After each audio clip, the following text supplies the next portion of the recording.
Hi, vintage snowmobile fans. I'm crunching down to show you a very small and light machine. This is Arctic Cat 1973. This is the Formula 2 racer.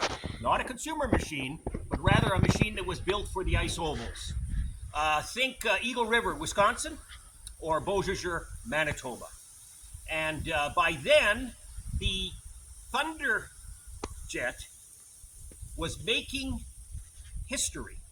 Thunderjet put the motor down low instead of on a plate. You know, they got it way down and reduced the center of gravity. Arctic Cat in this Formula 2 was trying to enhance on that concept to get a machine that's down way low. So let's go around to the front here, and I'll show you the net result. Look at how low down this motor is, and how minimalist this chassis is. In fact, the pipes are extended up and over the hood. The hood is nothing more than just a cover of all of the essential parts for racing. Now, this is a 290cc engine, Kawasaki by manufacturer. And most of my friends look at it and say, wow, you know, there's 4 spark plugs and only 2 cylinders. This was an attempt, and a successful one, by Arctic Cat to better combust the products. There's a fuel charge coming up, fuel and air comes up into the cylinder, and Arctic Cat determined that with 2 plugs, they would do a better job of combustion. The fuel wasn't just coming out the pipe, it was getting burned up and making horsepower. So that is the program here. Now, beyond that, this chassis is actually 2 sections that came back here. Arctic Cat went to an aircraft manufacturer in Texas and had these 200 chassis made up. A lot of aluminum and magnesium alloys involved to lower the weight. And the chassis, the 2 sections, come back and around here. And the unique part about this machine is that the motor is sandwiched between the 2 parallel rails. That is to say, there's no traditional motor plate under the motor. This got the motor down. In fact, the motor is attached with bolts to those 2 rail sections. So this got the motor down quite low, and they were looking for low center of gravity.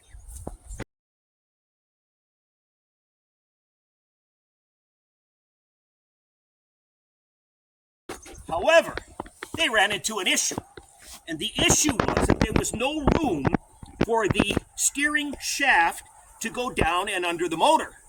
There's no tie rods. They didn't have room. So believe it or not, what Arctic Cat did was they run this steering shaft down to about here, and then there's a series of 4 pulleys and cable. This actually has cable steering. Remarkable. I don't know what to make of it, but the racers were relying on aircraft quality cables and 4 pulleys to go down and steer this machine. No comment on its viability. Some racers liked it, others thought those cables would stretch and it added to instability. Nonetheless, this thing was a 1-year wonder, and it never saw a 1974 variant.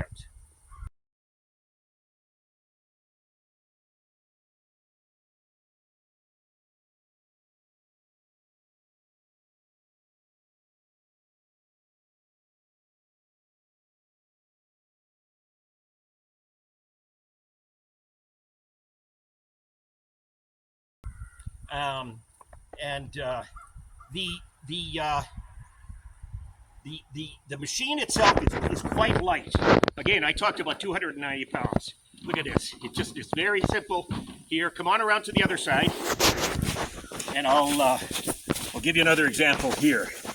You can lift this thing up, and that's how light it was. That's how light it was. So Arctic Cat made this Formula 2 in this 300cc series. Now, the next year, 1974 race season, the racing classifications, the categories changed, and they went to the traditional 340, 440 kind of genre. So when I was looking for one of these, what I found was that many of these that were available, that were raced, had a different top end in it. In other words, because the case was the same size as some EXT models, in the next year, you could upgrade this thing to 340 size and race the next year successfully in that category.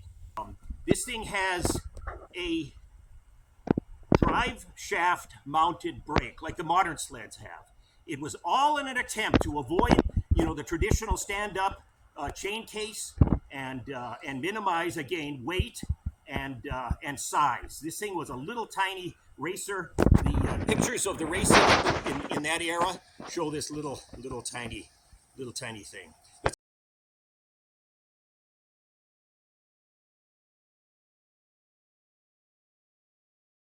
Let's look under the suspension here. I'll show you the track. Get up there.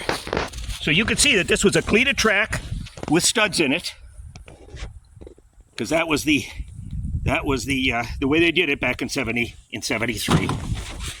This machine made about 55 horsepower, and you might think, boy, that's not much horsepower. But think about it. In that era, a consumer machine that was a 300cc only made about 20 horsepower.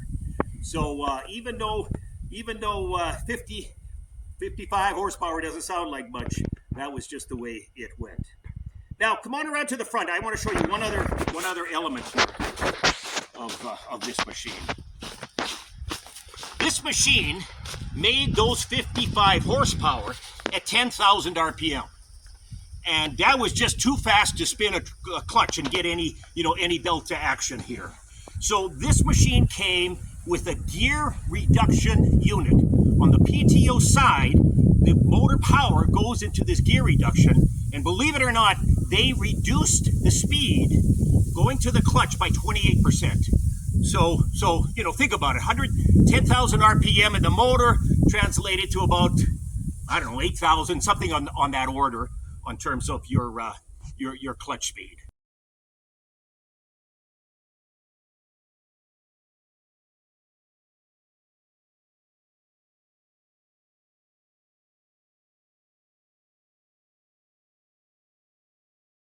So this machine has very, very unique elements that I wanted to share with you today, from the cable steering all the way down to that gear reduction unit. So I want to thank you for listening today, and we'll see you next time.